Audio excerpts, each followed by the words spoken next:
Olá, olá a todos, às minhas rainhas, aos meus reis. Cá estou de novo com vocês, com bastante alegria e vontade de continuarmos. Hoje vou falar-vos de um assunto e vou falar-vos da maneira como eu encontrei esta situação. Há muito tempo, já mesmo há muito tempo, era eu ainda uma jovem. Um dia eu estava nas minhas aulas e vi entrar a minha professora, a setora, com um casaco que no mínimo achámos estranho. Todas nós achámos estranho ver a nossa setora entrar com um casaco daqueles. No mínimo era fora da caixa.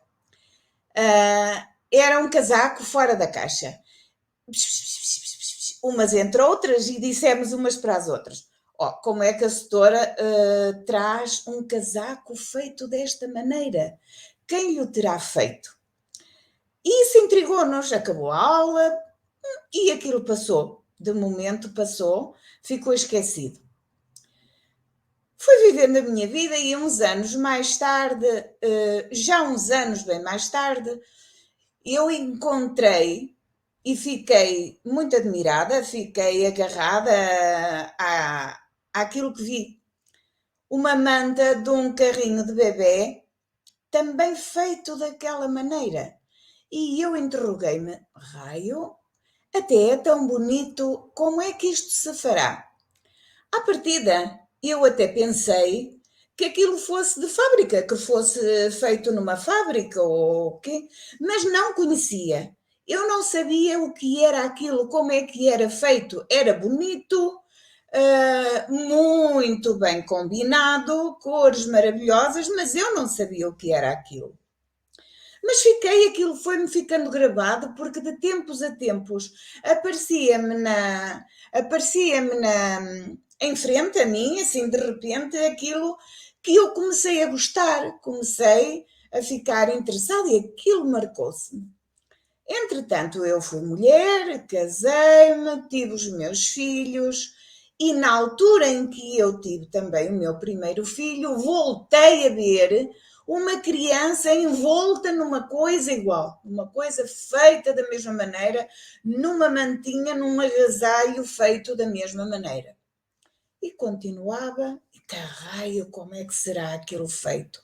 Mas na altura eu tive vergonha, não me sentia à vontade para ir perguntar à mãe do bebê onde é que ela tinha arranjado, onde é que ela tinha comprado aquilo que para mim se tornava tão especial.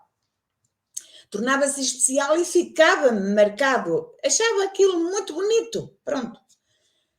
Até que um dia, já mais tarde, eu continuei com aquilo guardado numa gavetinha, até porque eu não tinha a oportunidade de ir à procura de como e com quem, e guardei aquilo por uns tempos. Já eu era mulher avó,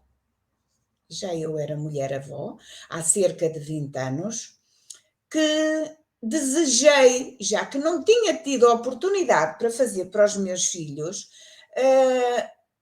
e já naquela altura, há 20 anos, eu estava um pouco mais liberta, já tinha quase a minha reforma, já estava quase a entrar na minha reforma, e disse, é agora que eu vou descobrir o que é isto. Eu tenho que procurar e saber o que é isto, que me agrada tanto, que não se encontra aí assim à venda numa loja ou num outro local qualquer, e eu tenho que saber o que isto é e, se possível, aprender a fazer.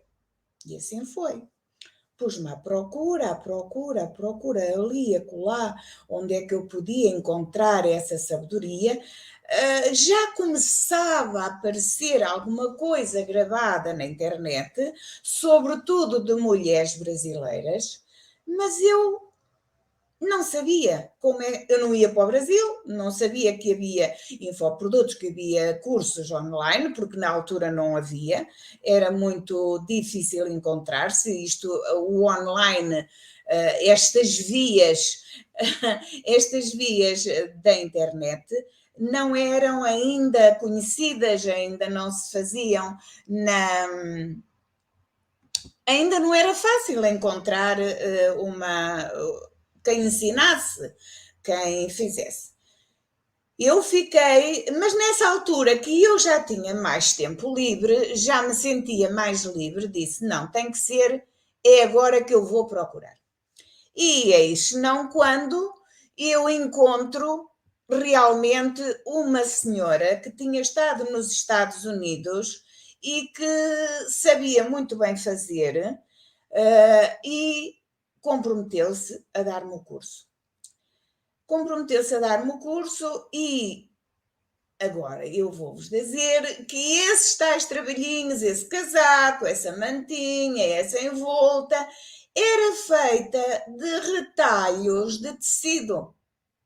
De retalhos de tecido. E chama-se patchwork, que é a arte e terapia de se unirem de determinadas formas, há no mínimo 10 formas de se construir o patchwork, e então eu comecei a aprender com essa senhora. E o patchwork pode ser feito à mão, cozido à mão, como nasce, porque o patchwork já é imemorial, tem séculos já, porque já séculos e milénios, porque ele começa a ser executado pelos faraós no século IX antes de Cristo. Os faraós, os mantos, as coberturas dos cavalos, dos camelos, eram já feitas em patchwork. No início começam com bocadinhos de pele curtida de animais e depois é que passa para a lã, passa para o algodão e etc. Mas ele aparece já há memória desta tal construção em peças, em retalhos, que hoje é vulgarmente conhecido por patchwork, na altura dos faraós. Depois, com as transações comerciais, ele passa para o Oriente, migra para o Oriente, e depois migra para o Oriente e depois passa para o local que hoje é a Alemanha. As coberturas no tempo de guerra, as montadas, os cavalos eram cobertos com patchwork, com colchas com mantas de retalhos, umas vezes de peles curtidas de animais, de outras vezes da lã, dos carneiros da lã que se tecia e depois se fazia este patchwork. E, entretanto, migra também, pronto, as terras ingleses, com as guerras e com as ações migratórias, com o comércio, isto chega até a Inglaterra. E a Inglaterra assume a função de uma arte, de um ofício que havia já artesãos,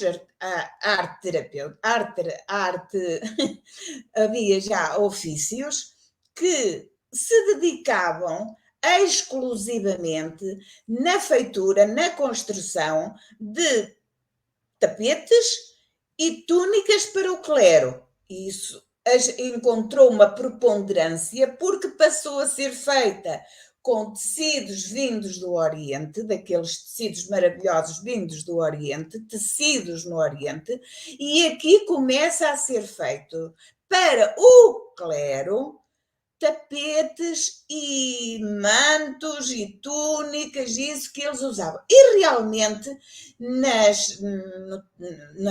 em séculos atrás, os reis de Inglaterra usavam sobre si aquelas túnicas que se via que tinham efeitos maravilhosos, desde tirinhas finas a mais largas, construíam-se Perdão, construíam-se coisas maravilhosas e o clero começa aí a fazer. Depois vem dos cavaleiros, que cobriam as suas montadas com esses tapetes, com essas mantas feitas de patchwork, ou seja, de pequenos retalhos, até de aproveitamentos de tecidos, porque há uma altura na Idade Média em que muitas coisas faltaram. E então eles aproveitavam todos esses os ofícios, aproveitavam todos esses bocadinhos para construir então roupas, casacos, mantos, sei lá, roupa de mulher, inclusivamente encontra-se em Inglaterra vestidos bonitos, bem adornados e feitos de bocadinhos de tecidos, como eu digo, do comércio que se fazia com o Oriente, traziam, e era chique. Isso, o patchwork ocupa em Inglaterra, em determinada altura, creio que no século XI, preponderância. Era, como digo, era um trabalho chique, que se pode dizer hoje chique. As senhoras da alta sociedade, as senhoras da monarquia, isso, as damas da corte, usavam roupas feitas com patchwork. Assim como bolsas, que ainda vêm até aos nossos dias, bolsas bonitas, carteiras de senhora feitas em patchwork, misturados com outros tecidos, com outras coisas, mas também, por exemplo, metade de uma bolsa em patchwork, em tecido feito patchwork, e o resto um tecido liso, por exemplo. Assim como nos vestidos das damas da corte.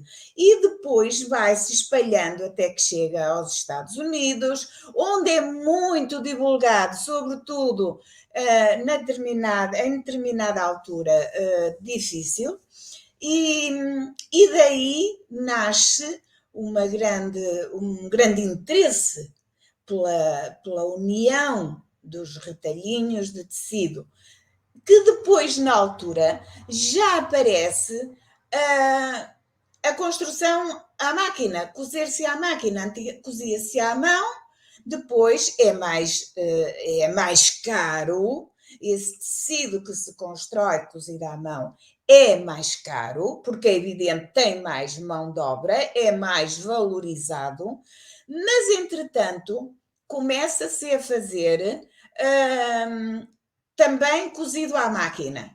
É mais fácil de fazer porque é mais rápido e por isso se torna um tecido mais económico.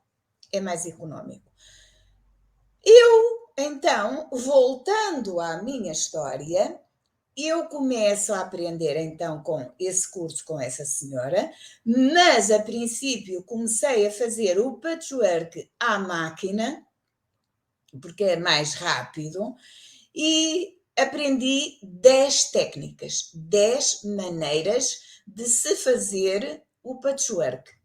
E estou aqui porque eu ajudo mulheres a desenvolver a técnica do patchwork.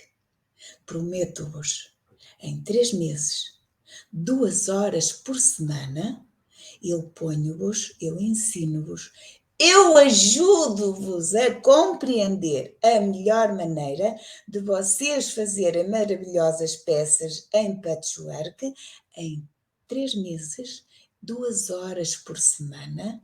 Vocês ficarão com o conhecimento das 10 técnicas para as aplicar, ou porque vocês precisam de ocupar o vosso tempo, porque já têm muito tempo livre, como eu, ou porque vocês querem ter algo que vos ajude ao fim do mês terem mais abundância financeira e fazer disso talvez um pequeno negócio ou um negócio, quem sabe?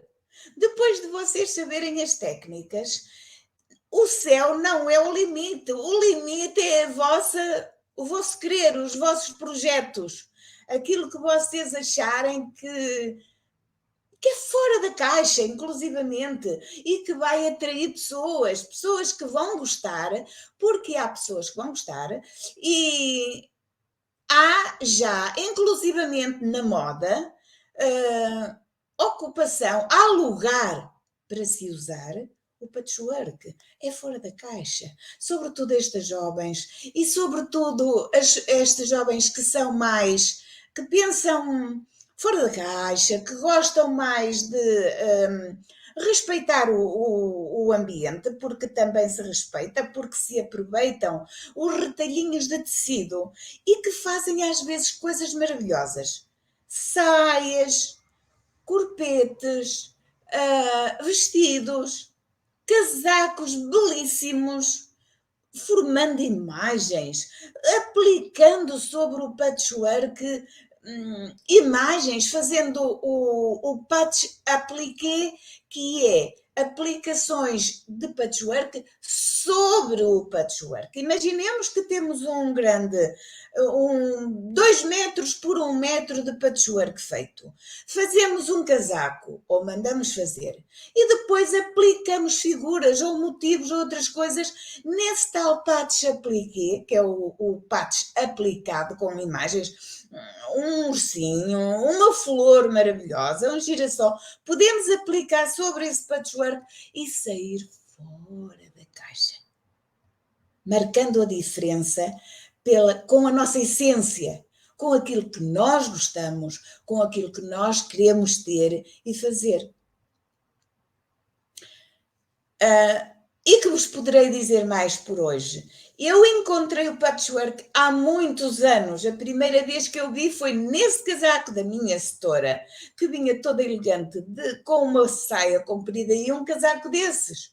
Depois, mais tarde, vejo no carrinho de um bebê. Depois, mais tarde, vejo num cobertorzinho que embrulhava o bebê. E o patchwork foi aparecendo na minha vida. E é uma técnica muito bonita, a gente projetar, ver nascer, conhecer a roda das cores para poder combinar de uma maneira bonita e atraente os tecidinhos, os pedacinhos de tecido. E há muitas maneiras, não é só aqueles bocadinhos ao comprido que se vê, ou retangulares ou quadrados. Não, há várias, diversíssimas maneiras de o fazer. Por hoje deixo-vos com este bocadinho, porque vai haver mais. Vai haver mais. Eu vou estar com vocês no mínimo 2 vezes por semana. E haja coração aberto, haja mente aberta e disposição para fazer. Porque se têm que ocupar o tempo com algo, e devem ocupar para que a mente se dilate, para que a mente não fique estagnada, sentada no sofá a ver televisão e a ver passar as horas que nunca mais passam. Ou sentar na mesa. Eu não tenho nada a ver com aquilo que vocês fazem com vocês próprias. Vocês são as donas das vossas decisões. Mas eu aconselho-vos, porque foi esta a minha experiência, e sinto-me muito orgulhosa e muito feliz por fazer, por ter feito, por ter aprendido. E eu estou a passar-vos esse conhecimento. Estou a dizer-vos aquilo que se passou comigo. Isso para mim me trouxe muita alegria, e com a minha alegria eu pude transmiti-la à minha família, que também gosta muito daquilo que eu faço. E inclusivamente eu já distribuí por eles peças. Um dia, quando eu partir, eu estou lá. Eu estou lá. Por isso, eu vou deixar, no mínimo, porque eu sei que vou deixar muitas outras coisas, mas no mínimo, eu vou deixar este ensinamento aos meus e a todos aqueles que quiserem estar ao meu lado, que eu, cheia de amor, transmitirei esta técnica. Ajudo-vos, ajudo mulheres e homens, se estiverem dispostos a isso, a desenvolverem esta técnica, esta arte que é uma arte que se tem transmitido ao longo dos séculos, transmito-a a vocês. Em 3 meses, 2 horas unicamente por semana, eu deixo-vos com toda a possibilidade e saber para vocês fazerem coisas maravilhosas. Um beijinho muito grande e até à próxima live.